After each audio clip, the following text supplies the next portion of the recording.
6 নবজাতকের মৃত্যুতে ভারী হয়ে উঠেছে রাজধানীর আদ্দিন হাসপাতালের বাতাস। কান্না আর বিয়োগ বেদনায় সন্তানহারা পরিবারে চলছে শোকের মাতম।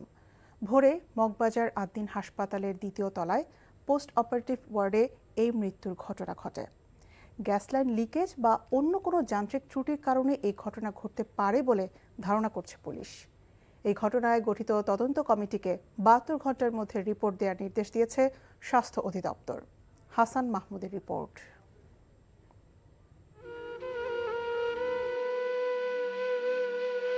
ঝরে গেছে সোহাগের ফুল, খালি হলো মায়ের কোল।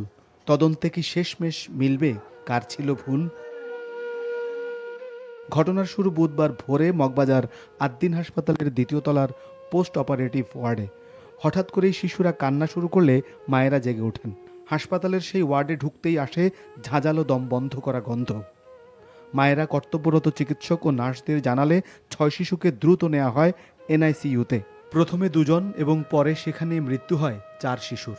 এই বাচ্চাগুলো মারা গেছে, তাদের বাবা মার কষ্ট আমরা ফেরত দিতে পারবো না, কিন্তু যেন এই ধরনের ঘটনা শুধু এখানে কোথাও যেন না হয়, এটা অবশ্যই আমাদের তদন্ত করতে হবে। সকালবেলা ফজর আজানের সময় নামাজ পড়ে ওর স্ত্রী ফোন থেকে বাবুর শরীর ভালো না, নার্স আছে, নার্স তো নাই। পরে আমি কিছু করার না আইসিইউতে নিয়ে আসি, তো আমি এখান থেকে নিয়ে আইসিইউতে নিয়ে গেলাম। সে মাই কয় বাচ্চার অবস্থা ভালো না, আইসিইউতে নিতে হবে। পরে আমি সাথে সাথে আইসে দৌড়ায় 5 তলায় নিয়ে গেলাম। নেওয়ার পরে ভিতরে নিলাম, বাদে আমাদের বাচ্চারা জীবিত রাখতে পারলো না। হাসপাতাল কর্তৃপক্ষ 6 শিশুর মৃত্যুর বিষয়টি নিশ্চিত করলেও অনেক স্বজন দাবি করেছে মৃত্যুর সংখ্যা আরও বেশি। প্রায় 15টা 16টা 20টার মতো সিট আছে, সবগুলো ভরা ছিল।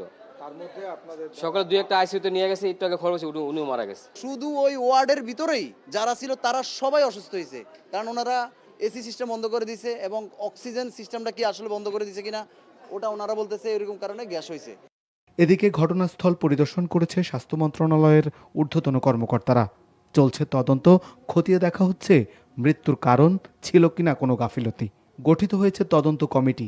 72 ঘন্টার মধ্যে প্রতিবেদন দেওয়ার নির্দেশও দেওয়া হয়েছে।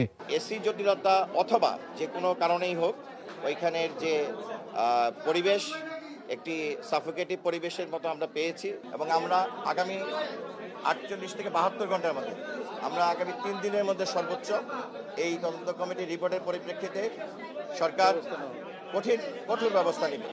হাসপাতালের যে ওয়ার্ডে এই মর্মান্তিক ঘটনা ঘটেছে সেই ওয়ার্ডগুলো এখন কেবলই শূন্য। Hasan Mahmud, NTV news, Dhaka. এই বিষয়ে আরও জানতে চাচ্ছি আদ্দিন হাসপাতালে, সেখানে আছেন আমাদের স্টাফ করেসপন্ডেন্ট সালাউদ্দিন কাদের। সালাউদ্দিন, দুর্ঘটনার পর হাসপাতাল কর্তৃপক্ষ এই ব্যাপারে কি বলছে?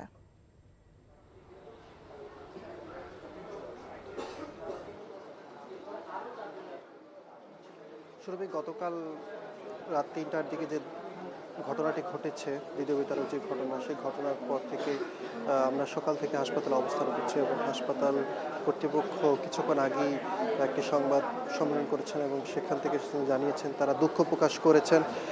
দুঃখ প্রকাশের পাশাপাশি তারা বলেছেন যে তদন্তের রিপোর্টে যেটা আসবে সেই অনুযায়ী তারা সিদ্ধান্ত গ্রহণ করবে। এরপরেই স্বাস্থ্য অধিদপ্তর থেকে সংবাদ সম্মেলন করা হয়েছে। স্বাস্থ্য অধিদপ্তরও আগামী 72 ঘন্টার ভিতরে তদন্ত করে তারা রিপোর্ট দিবেন বলে আমাদেরকে স্বাস্থ্য অধিদপ্তরের ডিজি প্রভাত চন্দ্র বিশ্বাস এই তথ্য নিশ্চিত করেছেন। পাশাপাশি পুলিশও কাজ করছেন, টোটাল রিপোর্ট তৈরি করছেন আমরা দেখতে পেয়েছি। আর সবচেয়ে হৃদয়বিদারক ঘটনাটি হচ্ছে যে এক মায়ের 2টি শিশু ছিল, টুইন বেবি, একসাথে জন্মগ্রহণ করা। সেই দুইটি শিশু কিন্তু একসাথে মৃত্যুবরণ করেছে। এই ঘটনাটি খুবই হৃদয়বিদারক ঘটনা ঘটেছে হাসপাতালের ভিতরে আমরা দেখতে পেয়েছি।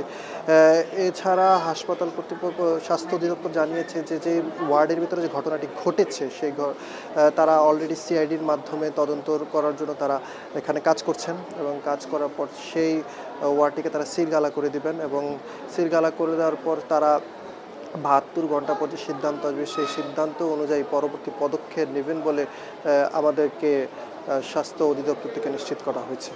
তো এই ছিল এখানকার পরিস্থিতি। জানছিলাম নবজাতক মৃত্যুর খবর।